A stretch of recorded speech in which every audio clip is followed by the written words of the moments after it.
Buenas tardes a todos los concurrentes del día de hoy. Y quisiera nuevamente, como siempre lo digo, agradecer la gentil invitación a la Escuela de Formación de Auxiliares Jurisdiccionales de la Corte Superior de Justicia de Lima, que nos permite dirigirnos el día de hoy a cada uno de ustedes.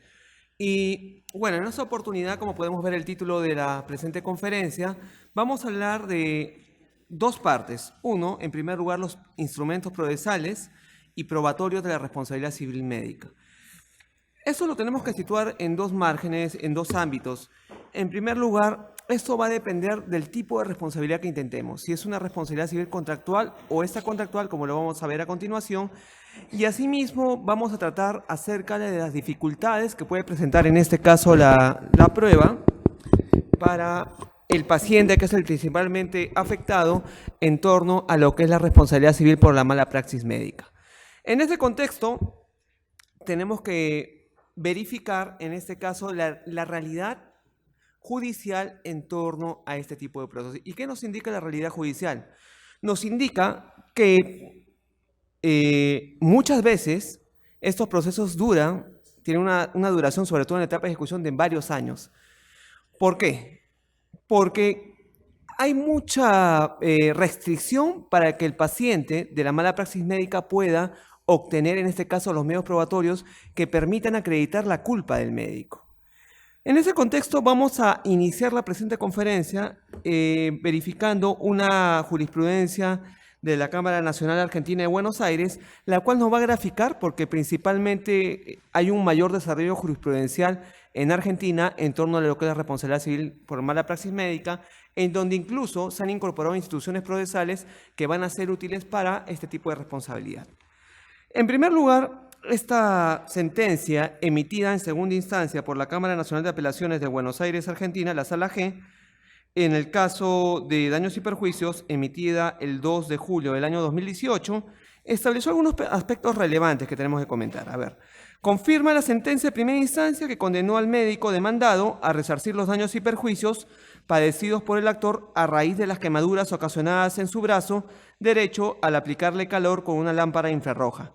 Toda vez que, si bien es cierto que no hay constancias de que luego de padecidas las quemaduras el reclamante se pusiera en contacto con el galeno o fuera a su consultorio, no lo es menos y no lo contradice el hecho que 2 días después debió concurrir al hospital quemado, donde consta en su epícresis que la causa de la quemadura fue por la radiación infrarroja producido por un tratamiento kinésico en la cara interna del brazo derecho y en la que se diagnosticó una quemadura del 1.5, la que corresponde al grupo 1 de gravedad, y a idéntica conclusión arribó el experto. En consecuencia, demostrada la impericia en cabeza del médico emplazado y no controvertida por eximente alguna, sea porque el aparato no funcionaba correctamente, sea porque no fue bien usado, o sea porque el peticionario padeció una reacción adversa, es que se ratifica la imputabilidad fallada que se ha intentado fallidamente desmerecer. Entonces, de esa jurisprudencia, ¿qué podemos establecer? Un paciente, el cual, por la praxis del médico, en este caso, acabó con el brazo con quemaduras. En ese contexto, de esa jurisprudencia de la Cámara Nacional de Apelaciones de Argentina, de Buenos Aires principalmente, porque tengamos en cuenta que Argentina funciona por el sistema federal a través de los estados, los cuales comparten, si bien es cierto, un mismo código civil, pero sin embargo, en este caso, lo que son los códigos procesales son de acuerdo a cada estado argentino, que son un promedio de 25 códigos procesales que existen. En ese contexto, acá hay dos cosas importantes que establecer. En primer lugar, se evalúa el hecho determinante de la impericia del médico en cuanto a la praxis en exponer, en este caso, el brazo derecho del paciente y aplicarle calor con una lámpara infrarroja por un mayor tiempo del que correspondía. Por otro lado, el galeno, si bien es cierto, como dice acá, hubo, en este caso, por parte del paciente, no acudir posteriormente donde el galeno. Sin embargo, eso no lo exime al médico de la mala praxis y el daño que le causó al paciente. Por eso se señala y se enfatiza acá. ¿Por qué? Porque en este caso la prueba que se presentó que fue la epícresis. ¿Qué es la epícresis? Como lo vamos a ver a continuación, es en este caso el documento el cual se entrega una vez que sale de alta el paciente. Al determinarse a través de ese documento que se había ocasionado un daño producido de esa mala praxis médica, lo que contribuyó en eso fue la impericia del médico, el cual de modo alguno en ese caso tomó las precauciones, tomó los cuidados o efectuó una buena praxis para evitar estas consecuencias lamentables en su paciente.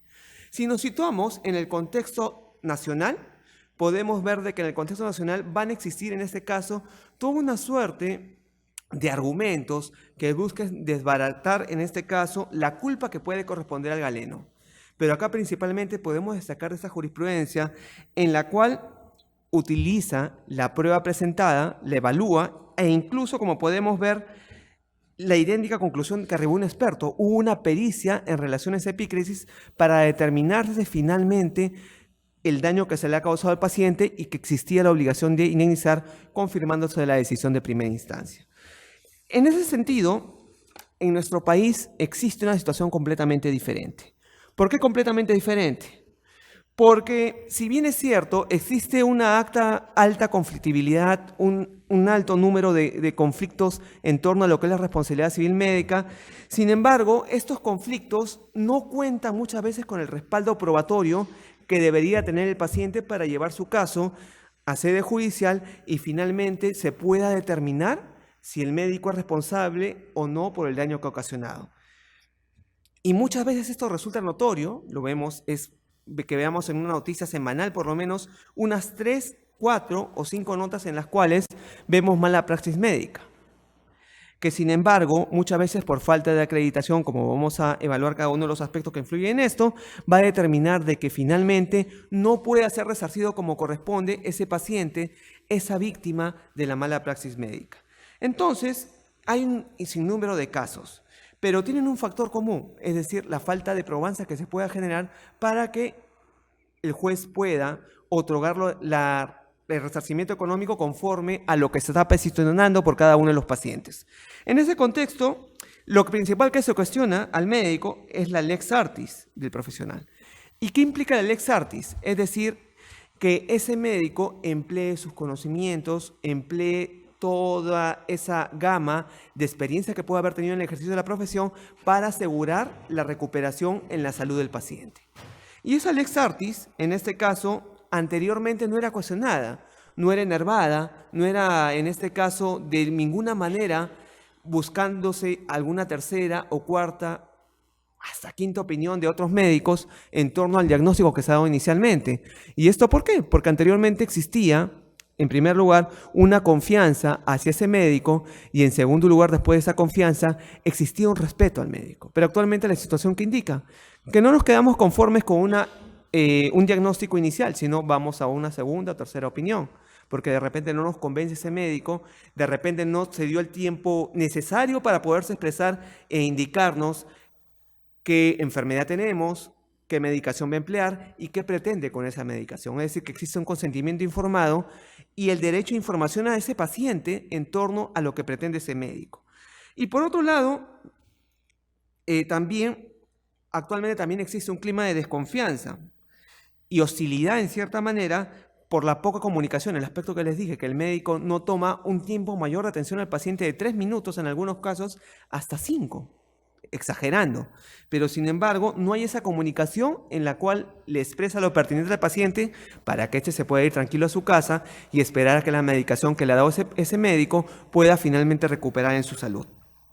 Y el otro aspecto es de que esa desconfianza genera de que no se quede con esa información, sino que busque que le corroboren lo que finalmente este paciente esperaba de su médico.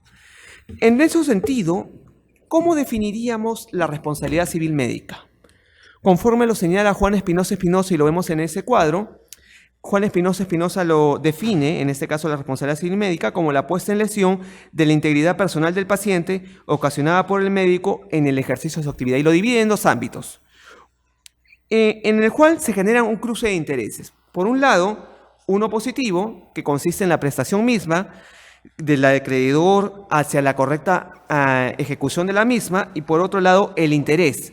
Este interés que puede ser negativo de protección a no ser lesionado en su derecho subjetivo de ese paciente. Entonces, la combinación de un interés positivo, que es la prestación, y de un interés negativo, que es no causar daño, en este caso, al paciente, se generaría esa responsabilidad civil del médico.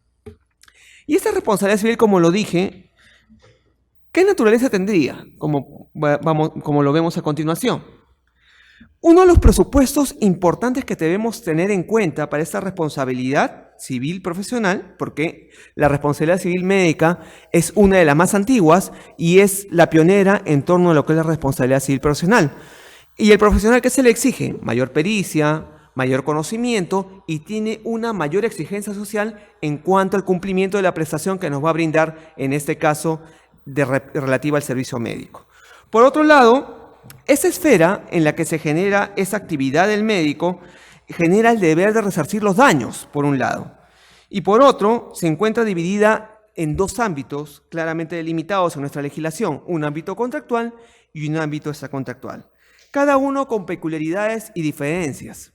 Si por un lado, en la responsabilidad civil contractual, vamos a valernos en el contrato médico, por otro lado, en la responsabilidad civil extracontractual no va a derivar necesariamente de un contrato médico. Puede de repente derivar de una atención de emergencia que se haya dado, puede derivar de repente de que un médico nos auxilió en la vía pública, nos dio los primeros auxilios, innumerables situaciones que se puedan generar en torno fuera de un contrato médico también. Y en dicho sentido, esas diferencias también se pueden encontrar, por ejemplo, en torno a lo que va a ser materia de prueba.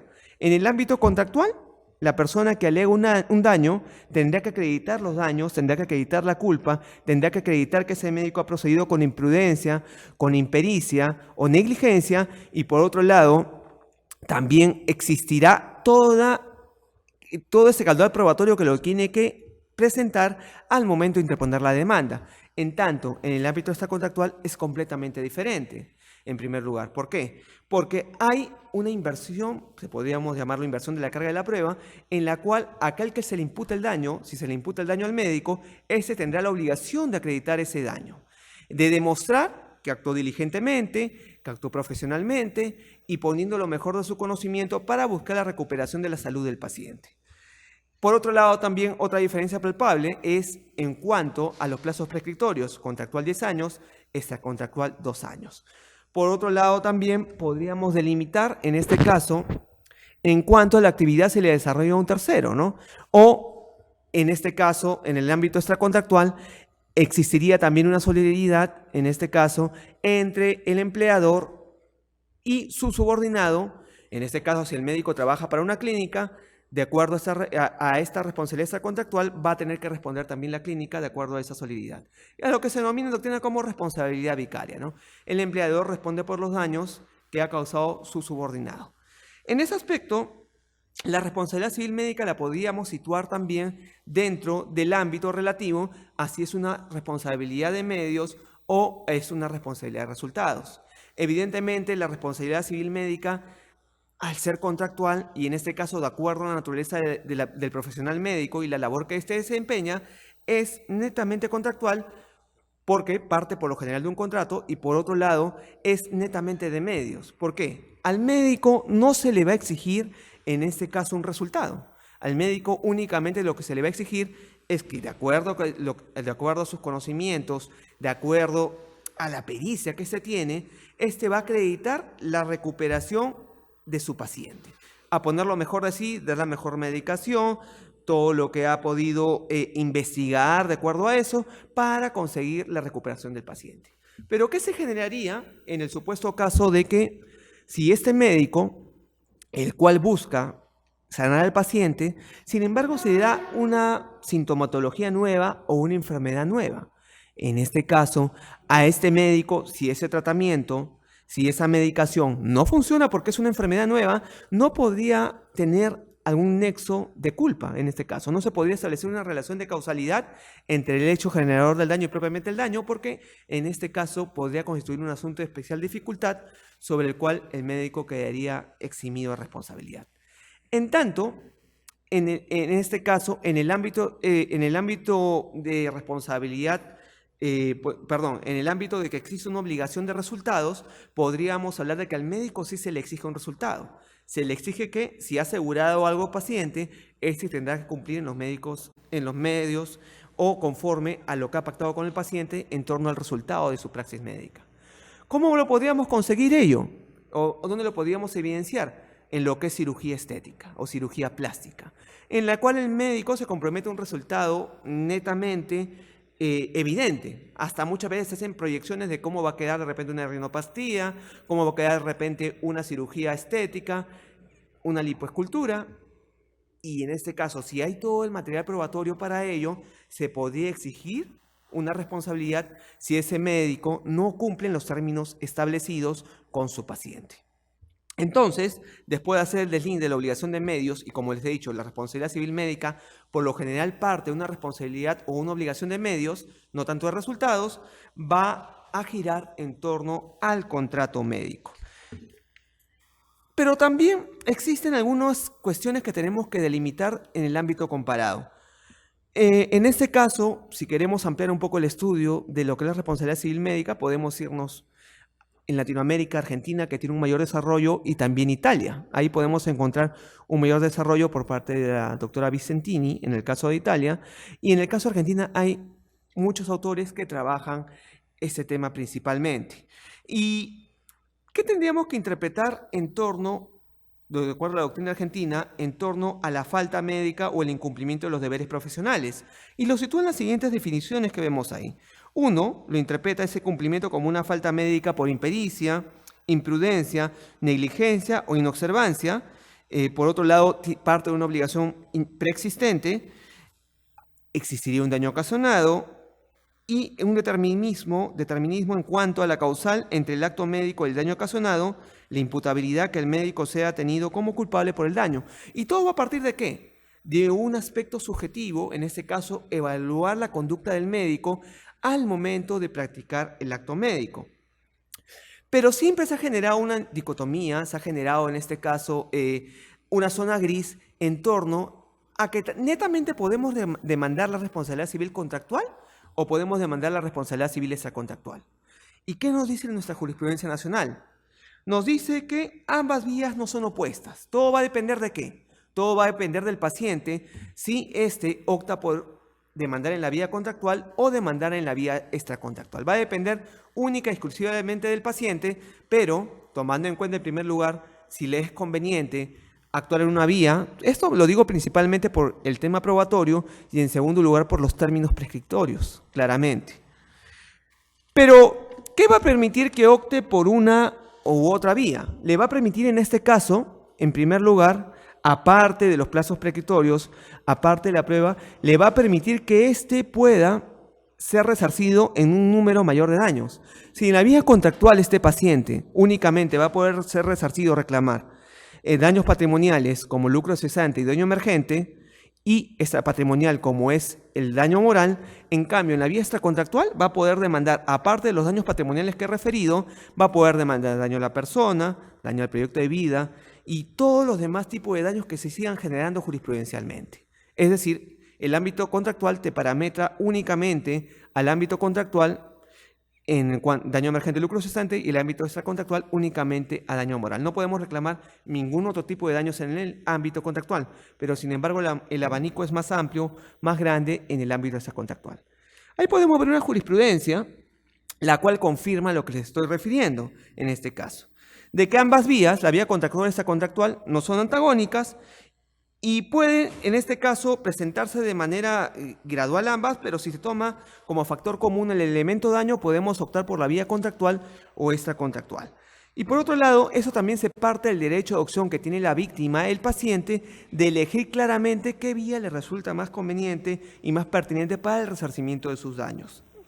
Y la línea jurisprudencial, en este caso señalada, refiere que lo más importante es, por un lado, reparar el daño subyacente de la negligencia médica, amparando así su derecho a la tutela jurisdiccional efectiva y principalmente hacia el resarcimiento efectivo de los daños que puedan haber sido ocasionados al paciente. Pero todo parte de algo que es el acto médico. Y el acto médico, de acuerdo al colombiano Martínez Calcerrada, ¿qué es en este caso?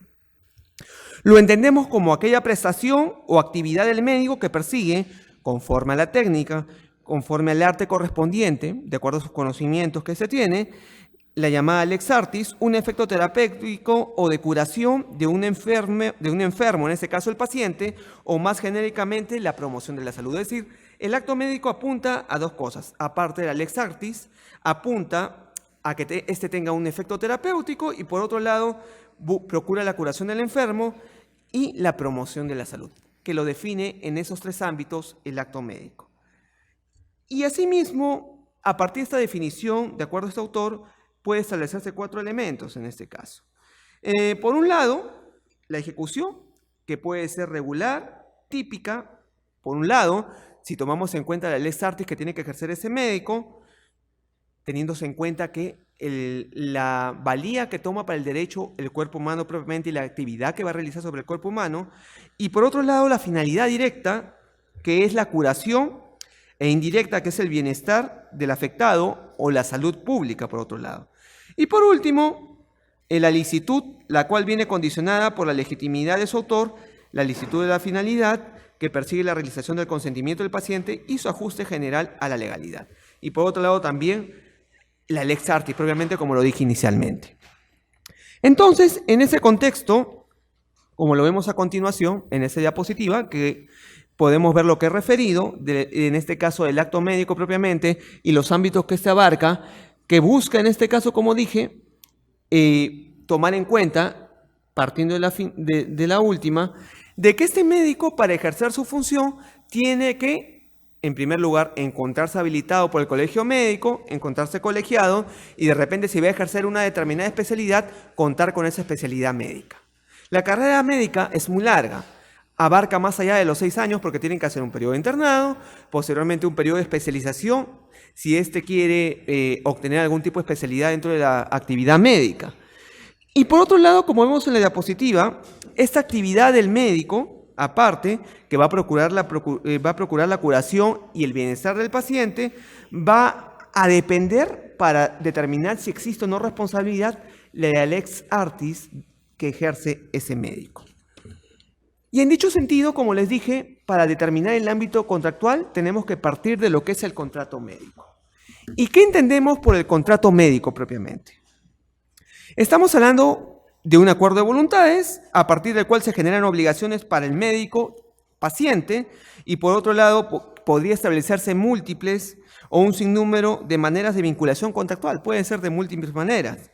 Ya sea puede ser con una llamada telefónica en la cual concertamos una cita para que finalmente nos atienda el médico y por otro lado que vayamos a una clínica y finalmente nos pueda derivar esa clínica con el médico para que nos dé una atención. Es decir, no es una vinculación directa, sino es una vinculación a través de un tercero que sería la clínica, la cual nos va a brindar ese servicio de ese profesional propiamente. Y por otro lado también podría generarse la situación de que un médico nos atienda sin ningún tipo de contrato propiamente. En este caso, también tenemos que tener en cuenta de que ese contrato, ¿por qué se regula? Se regula por obligaciones y deberes imperativos al médico, las cuales se encuentran descritas propiamente en la Ley General de Salud 26842, que introduce derechos y deberes de los pacientes e incluso introduce un contenido imperativo al contrato médico, situaciones las cuales tiene que observar el médico.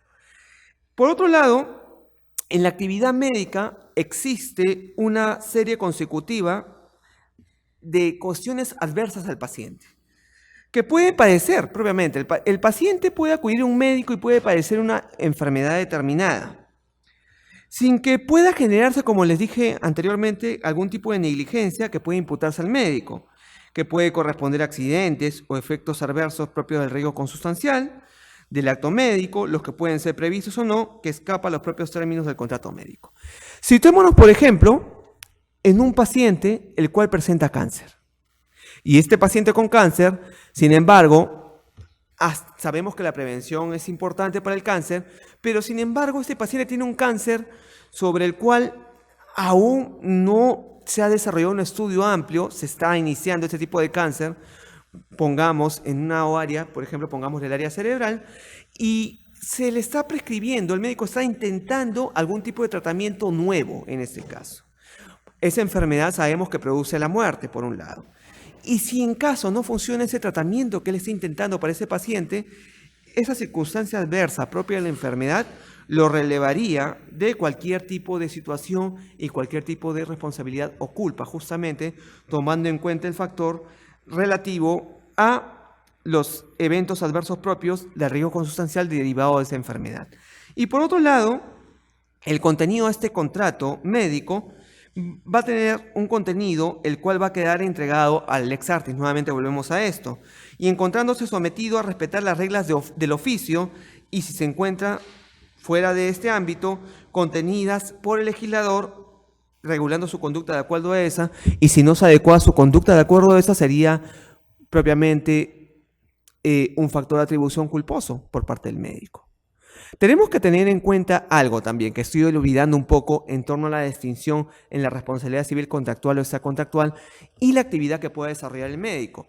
En el ámbito contractual, por ejemplo, dado que partimos del contrato médico, el cual va a señalar las obligaciones y va a señalar en ese caso los deberes que tiene el médico y también el paciente. Este contrato, y de acuerdo a la evaluación que se haga en el ámbito judicial, en un proceso que se puede instaurar, vamos a evaluar cada una de las cláusulas para determinar o no, en primer lugar, el grado de culpa que puede existir. En la responsabilidad contractual existen grados de culpa. Culpa leve, culpa grave, en este caso, y en el ámbito extracontractual no se gradúa la culpa en los mismos términos. Tan solo se toma en cuenta si es una actitud dolosa o propiamente culposa. Porque no estamos partiendo de cláusulas contractuales, no estamos partiendo de un acuerdo de voluntades, sino de las consecuencias derivadas del daño que van a ser objeto de indemnización y reparación en el proceso judicial. Y entonces, este contrato médico, si no se respeta las reglas propias del lex artis, va a determinar en que exista una conducta culposa por parte del médico que finalmente determine en qué existió responsabilidad del mismo. Y ya habiendo identificado claramente el contrato médico y la responsabilidad civil contractual y extracontractual, nos preguntamos, ¿qué es lo que debemos probar en la mala praxis médica?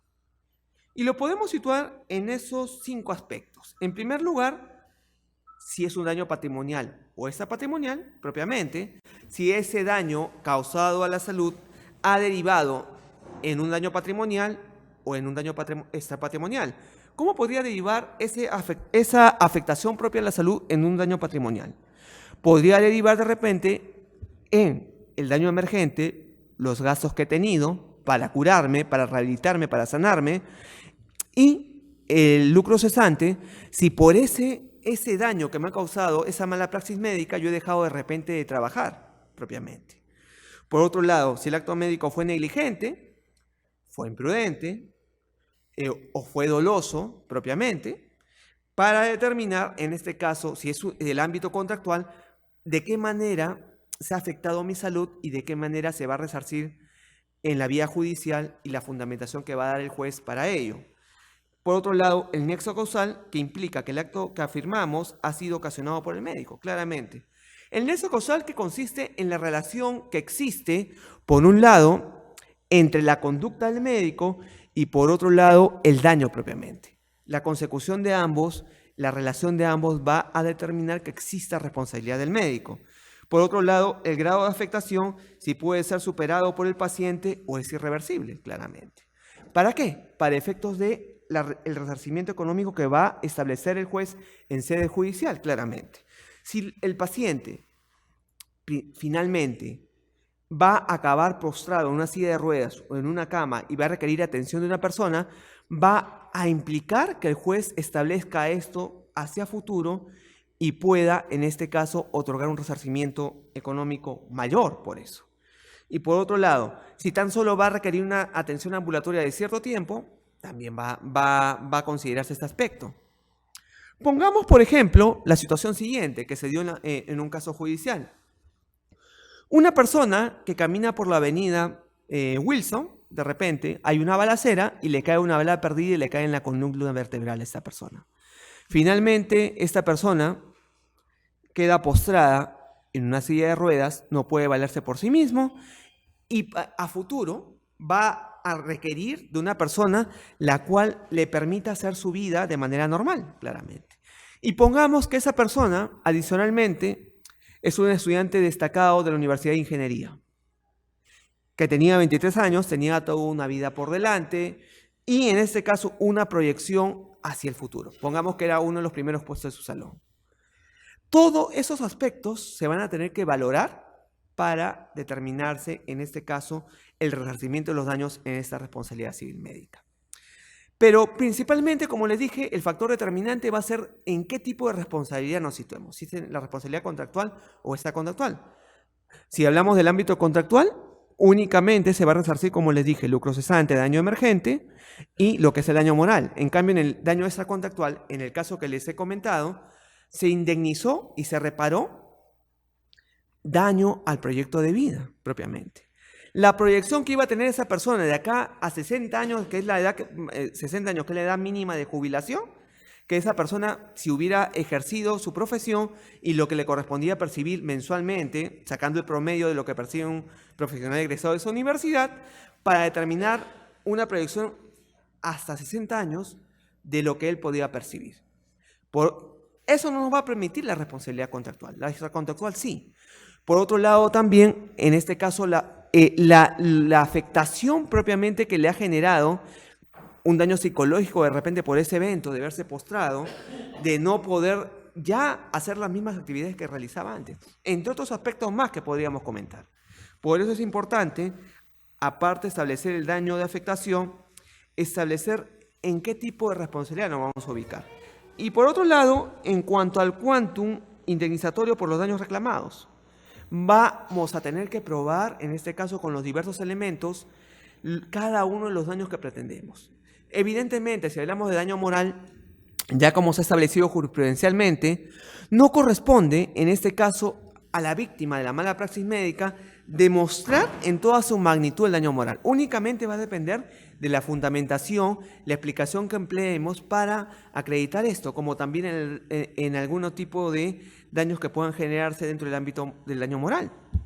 Existe también el daño que podría generarse, el daño reflejo, a nuestros pacientes, a nuestros parientes, a nuestra madre, a nuestra esposa, a nuestros hijos, producto de esa mala praxis médica. Todo va a depender también para eso de, en primer lugar, fundamentación y en algunos extremos se podría acreditar probatoriamente. ¿Y qué debería probarse en este caso, en esta responsabilidad civil por mala praxis médica?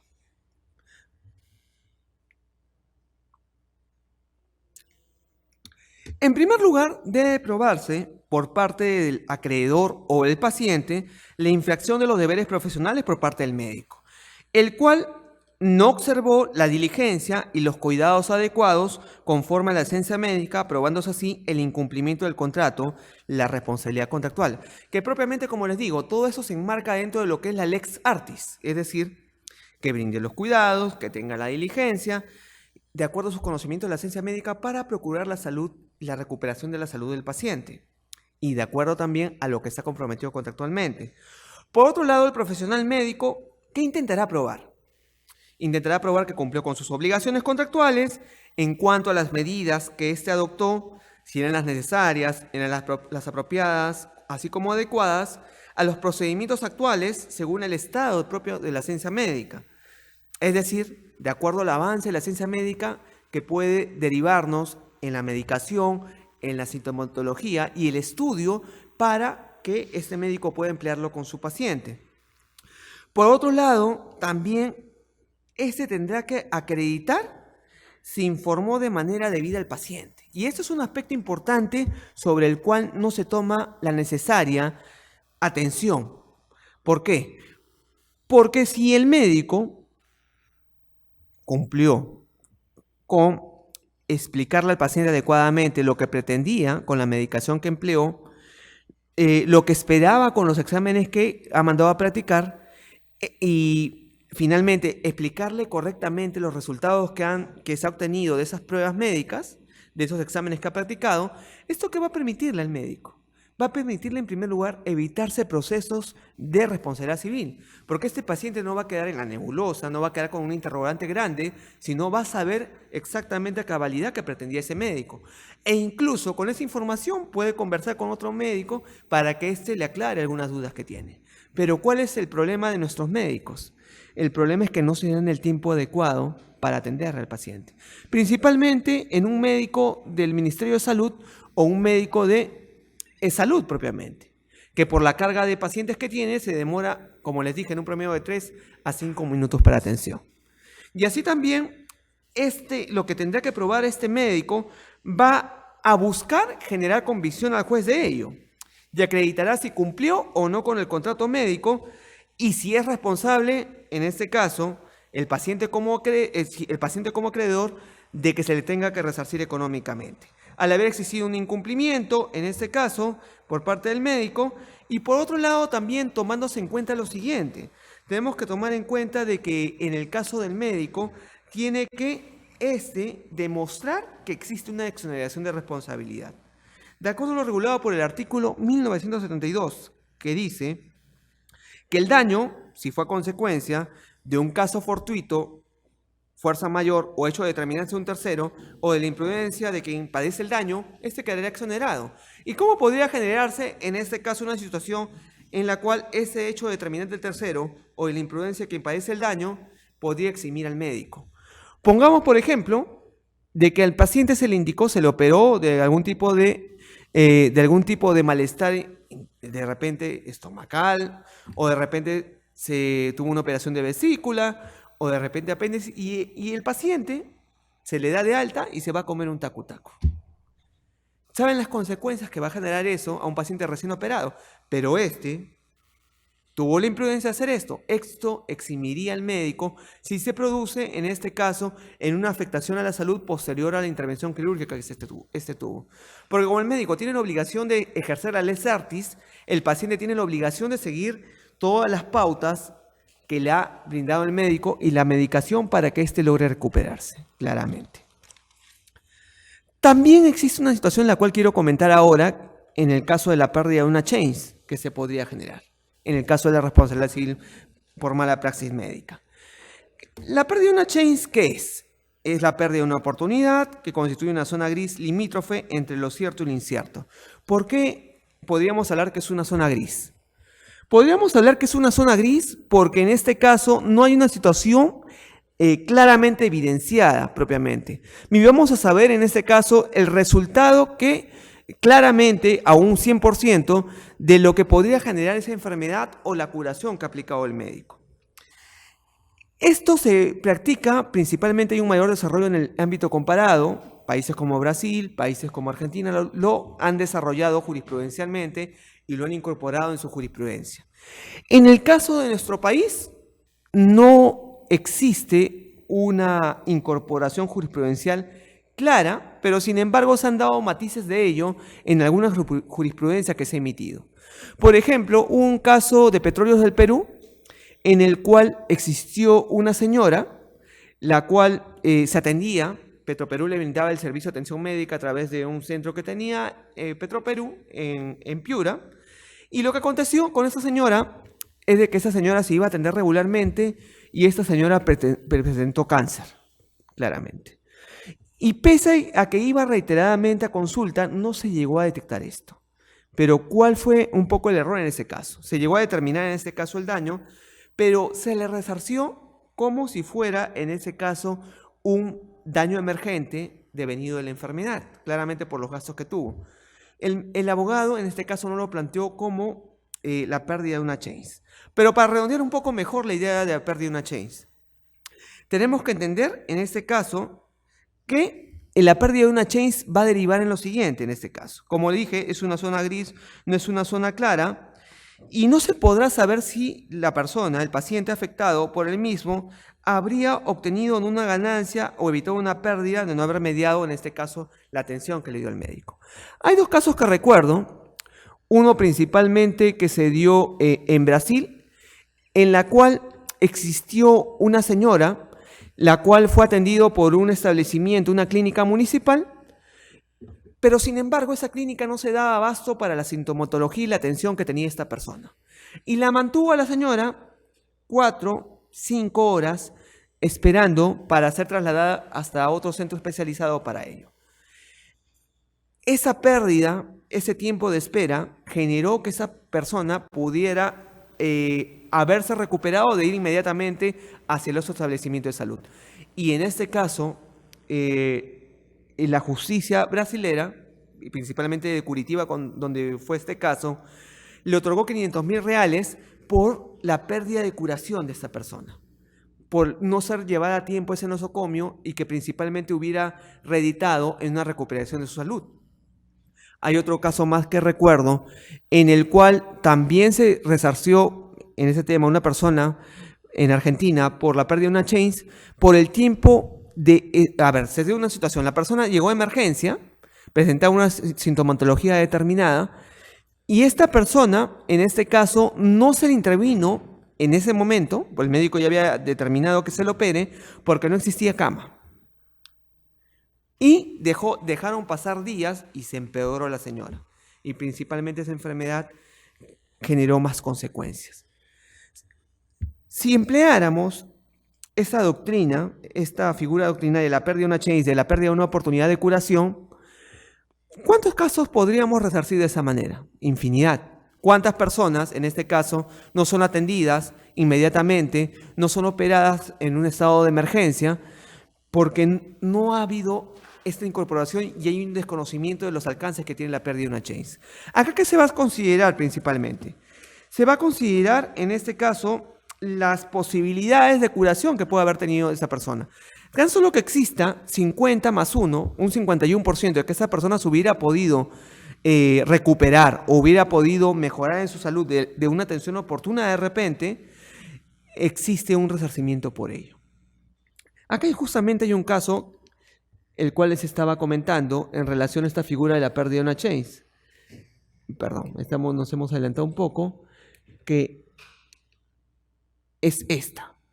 Que es el caso que les estaba comentando que se produjo también en Argentina, en la cual se dio, en este caso, una paciente que acudió a una clínica que fue demandada principalmente por los daños y perjuicios que se causó, que se demoró en la intervención, lo que les estaba comentando, en la intervención quirúrgica, en la cual el paciente necesitaba, frente a su cuadro patológico cerebrovascular, fundado en el hecho de no contar con disponibilidad de camas, un tema común en su nosocomio. ¿Y qué pasó?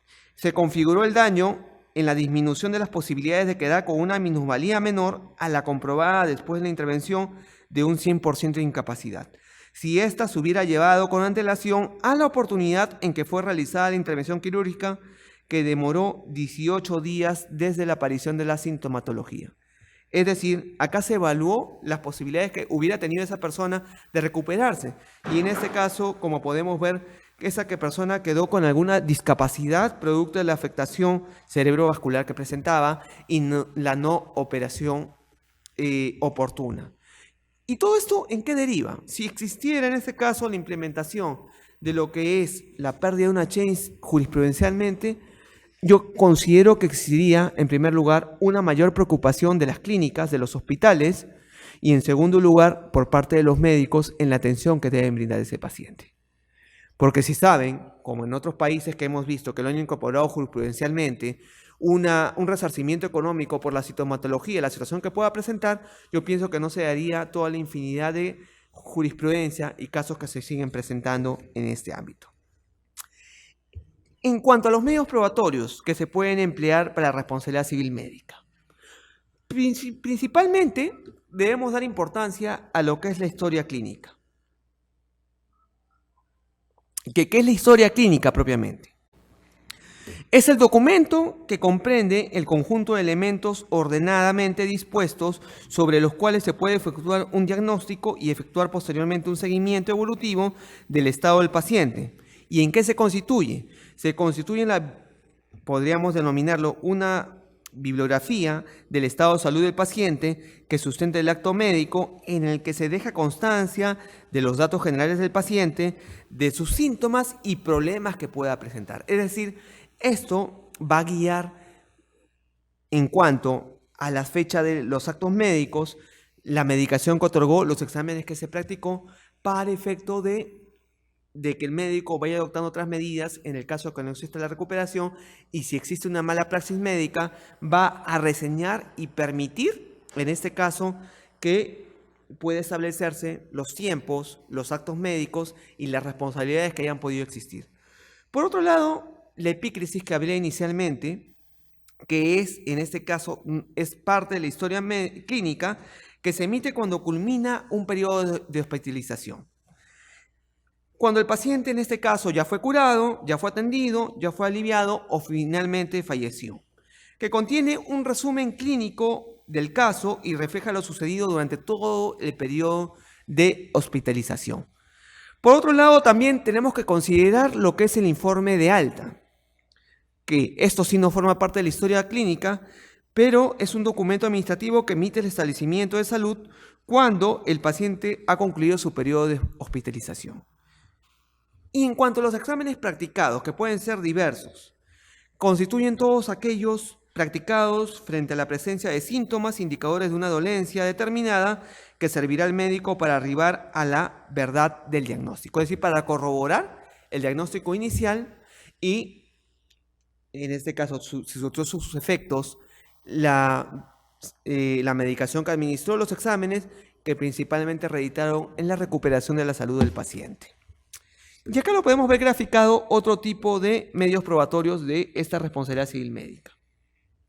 Por un lado tenemos los informes de alta, que tampoco forman parte, como ya lo dijimos, de la historia clínica.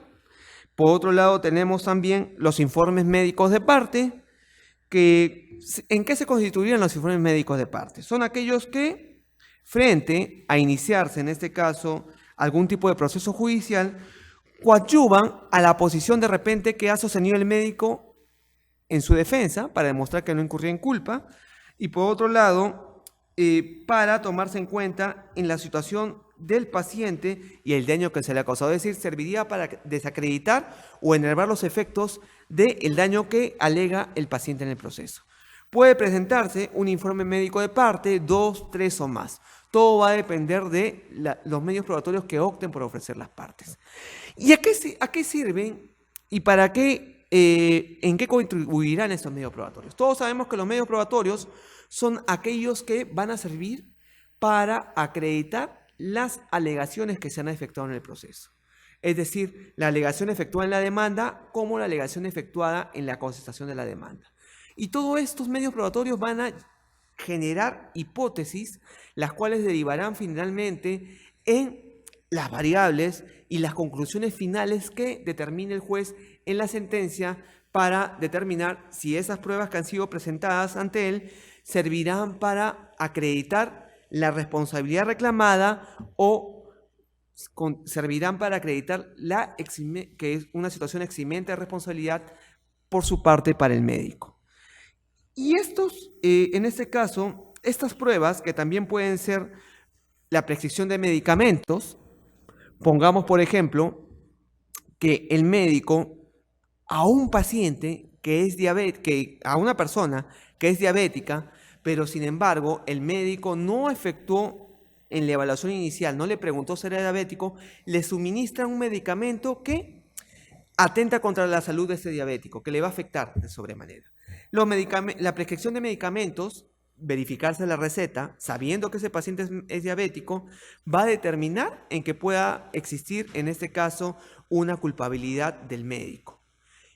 Y conforme establece el autor español Diego Papayanis, en este caso, la relación de causalidad se constituye en la columna vertebral que, en base a los hechos, en base a todos los actos que se puedan generar en torno a la responsabilidad civil médica, van a derivar a poder establecerse cada uno de los años.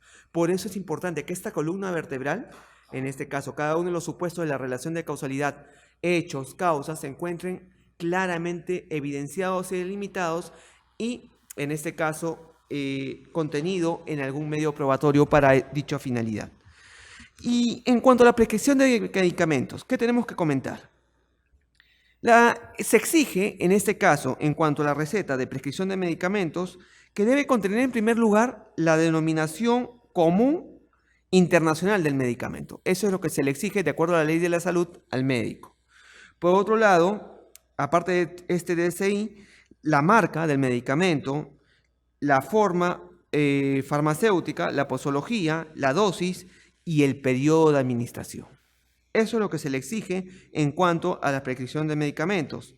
¿Para efectos de qué? Para efectos de que también se acredite si este cumplió con informar en cuanto a cómo se va a suministrar ese medicamento, las veces que va a tomar y el periodo del cual lo va a emplear.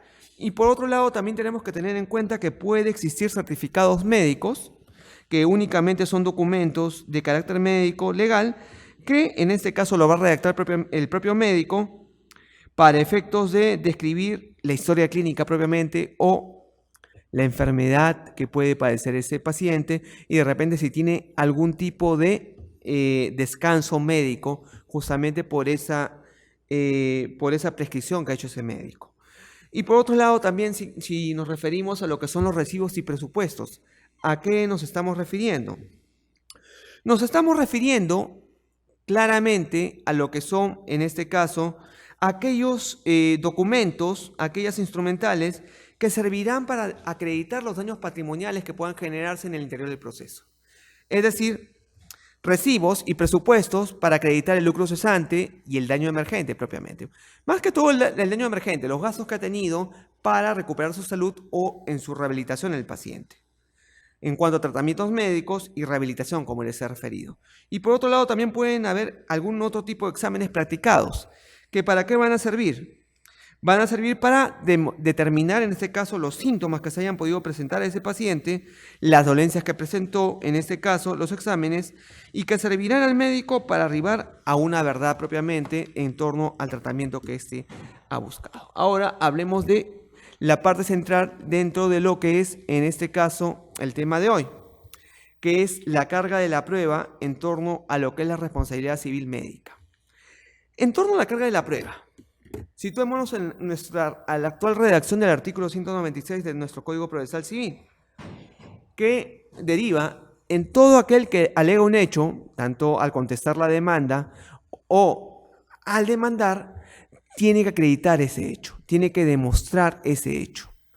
Y esta carga de la prueba, que se constituye en una regla de juicio, la que finalmente servirá, ¿para qué?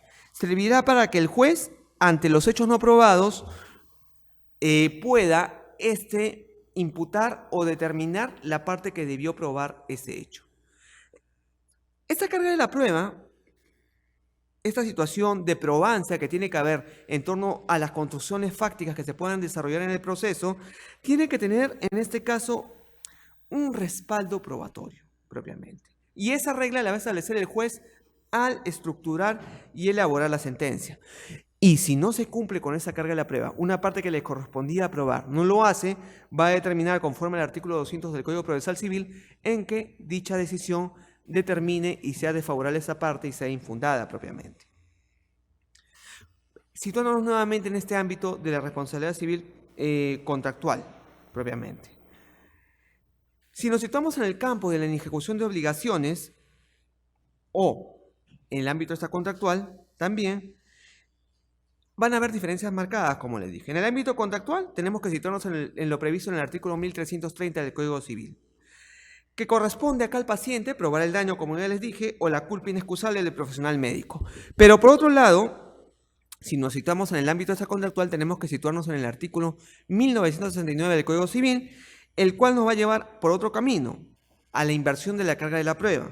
Es decir, en la cual se varía esta regla antes descrita y se establece que el médico será quien deba probar que no ha actuado con dolo o, en este caso, culpa propiamente. Pero ¿cuál es la situación que se genera y lo peculiar que tiene este proceso de responsabilidad civil por mala praxis médica? Lo peculiar que tiene es la situación que vamos a ver a continuación, que son las dificultades que tiene el paciente para lo que es la carga de la prueba. ¿Y cuáles son las dificultades que tiene el paciente? Lo primero es demostrar que ese médico no actuó de acuerdo a la lex artis. Demostrar que ese médico no actuó conforme a sus obligaciones que tenía hacia el paciente. Pero acá existe una asimetría, como vemos en la diapositiva, entre el paciente y médico, o el centro de salud propiamente. ¿Por qué? Porque el paciente no tiene proximidad a la fuente de prueba. ¿Qué es fuente de prueba? Son todos los antecedentes, son todas las instrumentales que se van a generar antes del proceso. En el caso de la responsabilidad civil médica, por ejemplo. La historia clínica va a ser una fuente de prueba. Y una vez que se inicie el proceso, se va a constituir en un medio de prueba. Entonces, el paciente no tiene acceso a esas fuentes de prueba. Y por otro lado, también carece de todo conocimiento para efectuar una valoración técnica y científica de los documentos, la historia clínica y los diversos documentos que hemos mencionado. Esa sería la situación de desventaja que hay entre la carga de la prueba que tiene que acreditar el paciente, en este caso, demostrar que ese médico cometió mala praxis, actuó de manera dolosa o culposa, y por otro lado, el médico, que va a tener la posibilidad claramente de acreditar esto, porque tiene el conocimiento, tiene la fuente de prueba para acreditar esta situación. Por otro lado, también tomando en cuenta la fuente de prueba, que es en este caso difícil para el paciente, nos situamos dentro del propio ámbito de disposición de los médicos o del centro de salud que tienen sobre ello de repente, donde se conserva la historia clínica, que muchas veces no se permite que el paciente pueda acceder a ella. Y por otro lado también un término muy común, el secreto del quirófano. Nadie sabe lo que pasa entre cuatro paredes del acto médico. Y pongamos que el paciente se encuentra anestesiado en una situación de inconsciencia, ¿cómo podría describir a sus familiares lo que pasó durante el acto médico? Por eso es importante la historia clínica, que esté llenada de manera veraz y de acuerdo a lo que aconteció en el acto médico. Por otro lado, la desventaja también que presenta el paciente de no tener conocimientos científicos para efectuar la valoración propiamente de los hechos que alega en relación al daño y probar ese actuar indebido del médico hacia su salud. Hay infinidad de situaciones, pero yo las he querido graficar en esas tres. Pero ¿qué se ha establecido doctrinariamente y jurisprudencialmente para menguar esta situación? Hay situaciones en las cuales se habla de flexibilizar esta carga de la prueba, que es tan rígida, que es tan dificultosa para el paciente de la responsabilidad civil por mala praxis médica. Y dentro de la flexibilización de esa carga de la prueba, de esa rigidez, en este caso, de las reglas de la carga de la prueba, que como ya hemos dicho, si no pruebas algo, va a derivar en que se desestime tu pretensión o se desestime el hecho que has alegado. Y para esto, finalmente, y para determinar también lo que es la aplicabilidad de estos supuestos excepcionales de carga de la prueba, se ha hablado en doctrina de algunos aspectos relevantes, en este caso, para no aplicarse de manera regular las reglas de la carga de la prueba establecidas en nuestro caso en el artículo 196. ¿Qué es lo que se denomina las teorías de las cargas dinámicas probatorias?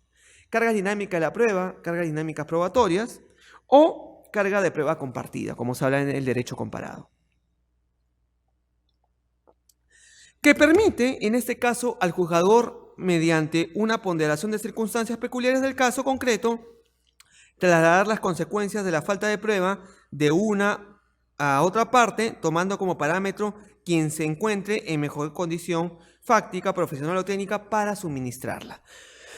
¿Dónde nace? ¿Dónde aparece esto?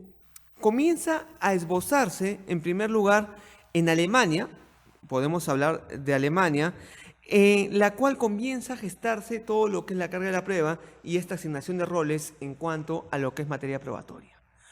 Pero en nuestro ámbito se hizo popular, se hizo conocido por Jorge Peirano en Latinoamérica, conocido autor argentino, el cual comenzó jurisprudencialmente a hablar de este término de la carga dinámica de la prueba. Carga dinámica, principio de colaboración, en la cual el juez va a asignar a la parte que se encuentre en mejor posición para suministrar la prueba que le acredite el hecho improbado por la otra parte. Y esta carga de la prueba, en nuestro país, Nuestro país no ha sido ajeno a esta corriente. Nuestro país no ha sido ajeno a ello porque lo ha ido incorporando jurisprudencialmente. Si bien es cierto, nuestro Código Procesal Civil no lo contiene, pero sin embargo ha habido una incorporación de manera jurisprudencial. Debo comentar algo en este ámbito, de que dentro del proyecto de reforma que se emitió el año pasado para el Código Procesal Civil se está considerando incorporar las cargas probatorias dinámicas. Se está considerando esto para efectos de que pueda ser considerado como un elemento más para flexibilizar la prueba en todos los procesos que considere el juez. Y jurisprudencialmente, ¿qué se ha dicho en este punto? El Tribunal Constitucional, en la sentencia que vemos ahí, la 1776 del año 2007, es una acción de amparo, estableció que dentro de nuestro ordenamiento jurídico es posible utilizar la carga probatoria dinámica, la cual significa el apartamiento de los cánones regulares de distribución de la carga de la prueba cuando ésta arroja consecuencias manifiestamente disvaliosas para el propósito del proceso o propiamente los procedimientos. Es decir, el tribunal ha dicho que el juez puede, si lo considera, emplear estas cargas probatorias dinámicas para, en este caso, procurar no se generen consecuencias disvaliosas para el propósito del proceso o procedimientos. Otro argumento también para el empleo de las cargas probatorias dinámicas, ¿cuál es en este caso? Como lo sostiene Peirano, es que el juez busque hacer justicia en el proceso propiamente. Y principalmente, también debo comentarles que en Argentina, con el Código Civil y Comercial del año 2016, también ya se ha considerado expresamente incorporar las cargas probatorias dinámicas en los procesos principalmente de responsabilidad civil médica en materia familiar, entre otros que se consideran, ¿no? También se considera en lo que es defensa del consumidor. También estas cargas probatorias dinámicas han sido acogidas por Indecopi. Indecopi, en muchas de sus decisiones de resolución de los conflictos que se han presentado a ellos en materia del consumidor, han resuelto temas de responsabilidad civil médica. Vamos a encontrar infinidad de casos en los cuales Indecopi resuelve, pero también ha sido acogido por parte de la Corte Suprema. Pero lo peculiar de esta incorporación de las cargas probatorias dinámicas por parte de la Corte Suprema es de que no es un proceso de responsabilidad civil médica, sino es en un proceso de impugnación de acuerdos, en la cual se generó la situación en que no se pudo acreditar por los integrantes de una asociación los actos impugnados porque se consideró por parte de la Corte Suprema que en este caso la asociación tenía los libros, tenía los elementos para poder acreditar esa falta de prueba que no lo hizo el asociado que impugnó los acuerdos establecidos por parte de esa asociación. Y lo señalan los siguientes términos que vemos en la casación 4445-2011 Arequipa. Señaló, la regla general de la carga de la prueba responde al carácter dispositivo que tiene el proceso civil en el Perú y una gran parte de países. Sin embargo, es vital en nuestro ordenamiento para un fallo justo, proporciona al juzgador las herramientas necesarias para evitar que los obstáculos que puedan poner las partes le impidan acercarse a la realidad de los hechos. Siendo que además de las alternativas que da el citado código al juez, en materia probatoria sería importante incorporar como una norma los principios de disponibilidad y facilidad probatoria que flexibilizan el criterio de distribución de la carga probatoria, como también se viene aplicando de a pocos en los procesos contenciosos administrativos. Claro, el código, en este caso que regula el proceso contencioso administrativo, lo tiene, pero no en términos de carga probatoria dinámica, pero tiene el mismo fin que lo que contiene esta figura. En este caso, también en cuanto a los elementos de flexibilización, podemos señalar en el ámbito comparado que en el caso de Francia se recurre a la teoría de la causa virtual, de la causalidad virtual, que permite, que autoriza a conceder una indemnización parcial estimativa a título de pérdida de una change que el juez fijará por equidad. Es decir, en este caso, en supuestos en los cuales no haya podido ser acreditado plenamente esto, el juez podrá indicar o conceder una indemnización parcial tomando en cuenta a título de pérdida de un cheque, como lo explicamos, establecer las posibilidades en cuanto a la curación que ha podido tener ese paciente para efectos de otorgarse una suma económica por ello.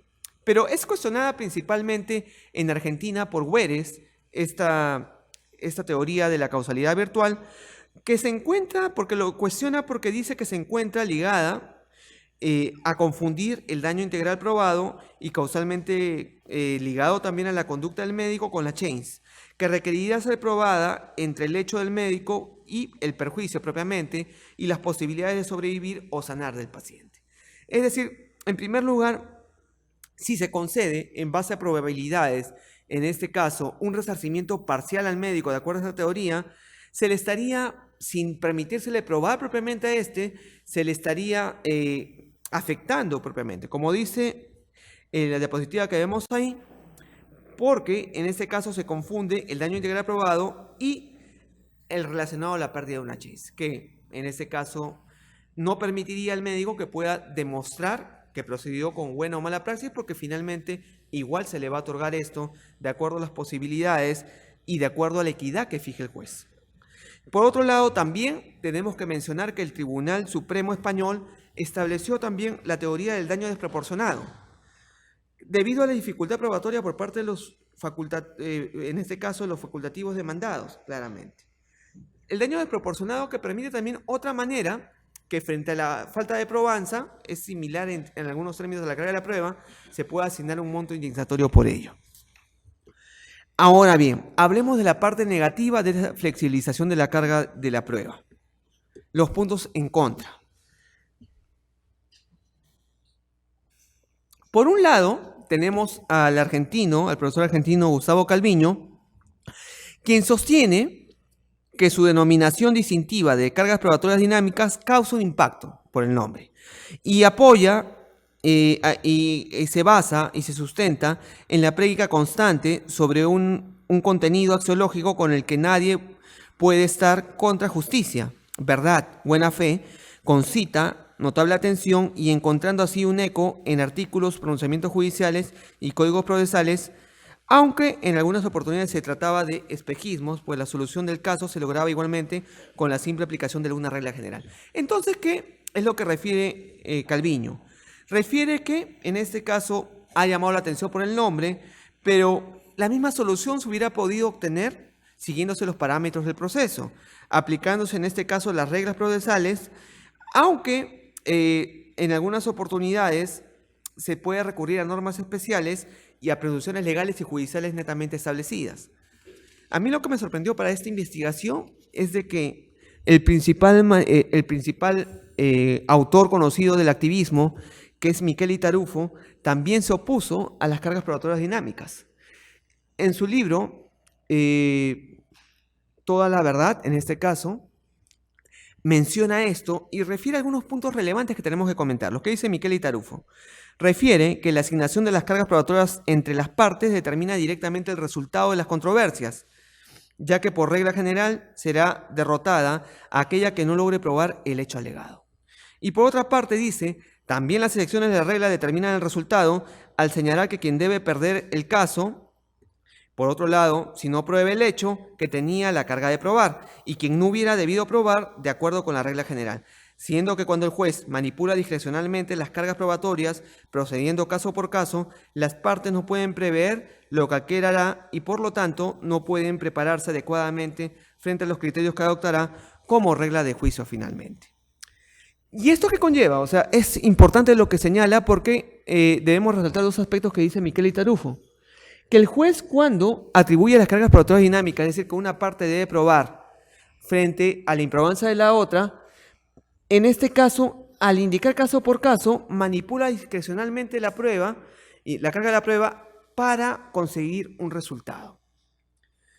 Y esto conlleva a que las cargas probatorias dinámicas genere un caso de indefensión. En la casación de Arequipa que comenté hace un momento, la Corte Suprema determinó la aplicación de las cargas probatorias dinámicas en la sentencia casatoria, en la casación. No permitió que la otra parte pudiera decir que correspondía o no correspondía. ¿Por qué? Porque todos sabemos que cuando presentamos un caso, cuando estamos en un juicio, planteamos una estrategia en torno a la demanda o a la contestación. Y de acuerdo a esa estrategia vamos a plantear los medios probatorios determinados que puedan corresponder, pero sin embargo, ¿qué acontecería? ¿Qué pasa si es que el juez me cambia esas reglas de juego con las que yo inicié el proceso y actué toda la fase probatoria al momento de sentenciar. Frente a lo que no probó en este caso el paciente, el juez va a asignar que la clínica debía probar en tal o cual sentido al momento de sentenciar, porque lo presentó la clínica. No se estaría afectando el debido proceso y no se estaría afectando propiamente lo que establece nuestro ordenamiento procesal en torno a las cargas de la prueba.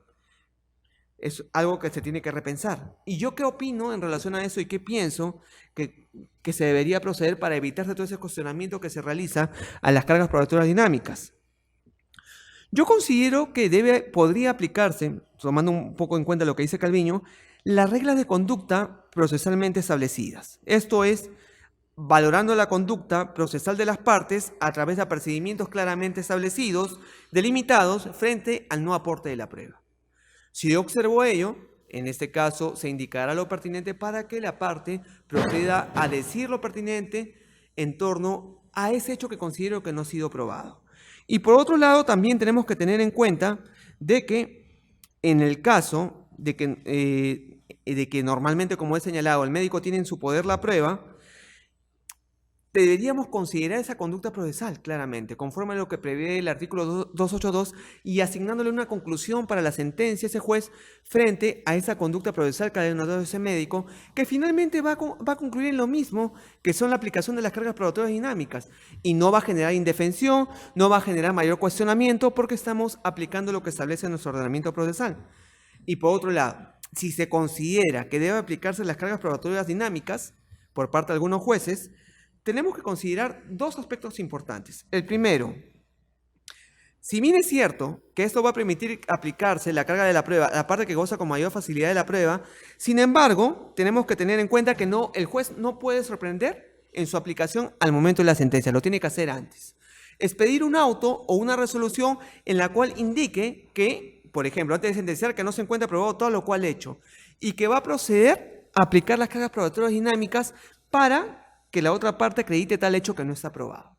¿Para permitir qué? Que la otra parte diga lo pertinente y en torno a todo ese contradictorio, el juez resuelva observando el debido proceso. En dicho sentido, también está funcionando la propuesta contenida en la modificación del artículo 196 del Código Procesal Civil, buscando generar el contradictorio y buscando no afectarse el debido proceso. Ahora sí, para cerrar todo este gran tema, vamos a hablar brevemente de lo que es la problemática de la prueba. Todo esto lo puedo resumir en dos casos connotados que hemos visto a nivel nacional. Un primer caso, recordemos al señor Valenzuela, si mal no recuerdo, del Callao, al cual se le amputó una pierna por otra. Recordemos, tenía que operársele una pierna y se le amputó la otra. Y recordemos el caso de la señorita que se le apuntó los brazos y piernas, Shirley, no recuerdo ahorita su apellido, la cual se le afectó en salud. ¿Cuáles fueron principalmente los problemas que tuvieron estas personas? Partiendo de esos dos casos. Acreditar la mala praxis médica. Tuvo que esperarse, en el caso de la señorita Shirley, que su salud, una entidad, una dependencia del Ministerio de Salud, procediera, en este caso, a evaluar esa historia clínica y todos los documentos para determinar finalmente que lo que derivó en la amputación de brazos y piernas, con lo que procedieron finalmente los médicos, fue por dos aspectos iniciales. El primer aspecto fue en el sentido de que se suministró un medicamento muy fuerte que, pese a la afectación que ella tenía, la afectación a la salud que ella tenía, derivó en que desencadenara en una, podríamos determinar, derivara en una infección generalizada, procediendo finalmente a los médicos a cortar brazos y piernas, pero fue porque le suministraron un medicamento que no debían suministrarle frente a la dolencia que ella tenía. ¿Y dónde se advirtió esto? A través de la pericia que efectuó su salud a esos instrumentos médicos. Caso del señor Villanueva, del Callao, del Hospital Sabogal. ¿Cómo se determinó esto? El señor estaba en estado de inconsciencia, en su estado de inconsciencia, un poco entre despierto, escuchó que le cortaron una pierna con otra y reclamó entre sueños. Esto se pudo acreditar después de la pericia que se efectuó la historia médica. ¿Y qué se encontró en esa pericia médica? Que esa historia fue alterada por los propios médicos. Trataron de agregarle hojas, trataron de agregarle otros detalles que no estuvieron inicialmente, pero se llegó a determinar finalmente que fue alterada. Como les he dicho, las circunstancias en este caso, y ahí lo vemos de acuerdo a lo que puede señalarse dentro de la problemática, es acreditar la relación de causalidad y demostrar que ese médico ha causado el daño. El otro ámbito, y eso es lo más complicado en esos dos casos que les he referido, es la historia clínica. La historia clínica como vuelvo a esto, que tiene un factor reditante e importante porque esta historia clínica va a permitir determinar muchas situaciones en torno a la mala praxis médica.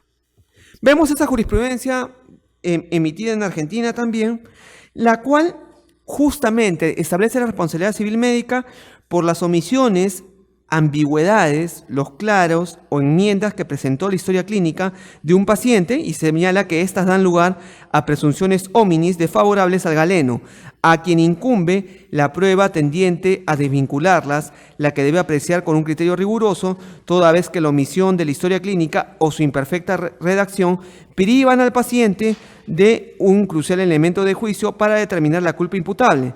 El deber de previsión será muchas veces más riguroso para el médico que para otras personas al estar de por medio la vida, salud e integridad psicofísica del individuo. El facultativo en razón del ejercicio de la profesión tendrá que actuar con celo que no es de exigir a otras personas que no gozan de esa calidad profesional. Actualmente, desde hace algún año atrás, existe en e-salud la historia médica electrónica, es decir, ya se llenan los datos electrónicamente, que en cierta manera permitiría evitarse ese tipo de situaciones en cuanto al llenado de la historia médica. Pero ¿qué pasa en el interior del país? No existe esto aún, no se ha establecido. Y ahí viene la dificultad probatoria. Y destaquemos algo de esta jurisprudencia argentina. Destaquemos que tome en cuenta, en este caso, el factor de atribución y tome en cuenta la conducta para establecer que es responsable por no ser cuidadoso con la historia médica y por no haber llenado todos los datos que correspondían propiamente. Por eso la culpa es imputable a ese médico, por ello. Y como les digo, esta problemática y toda esta situación va a desencadenar en que haya dificultad para el acceso a la prueba. Los elementos de flexibilización de la prueba que hemos mencionado han permitido establecer que también existen herramientas para que el juez pueda emplearlas. Sin embargo, dependerá de él si aplica esto que está contenido jurisprudencialmente, como son las cargas probatorias dinámicas o no, y por otro lado, o aplicar, como yo lo sostengo, los apercibimientos contenidos en nuestro propio Código Procesal Civil para evitarse toda esta afectación al debido proceso y a que el juez cambie las reglas de juego al momento de sentenciar que afectan propiamente lo que es el proceso y finalmente va a afectar al paciente también en cuanto a acreditar cada uno de los daños. Por eso relevemos y tomemos importancia en cada uno de esos instrumentos procesales y los medios probatorios en cuanto de cómo los debemos, en este caso, presentar para acreditar cada uno de los daños que vamos a reclamar de acuerdo al ámbito contractual o extracontractual que intentemos nuestra pretensión.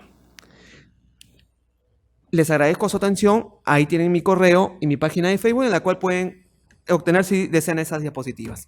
Muchísimas gracias por su atención y por la invitación nuevamente, Faja.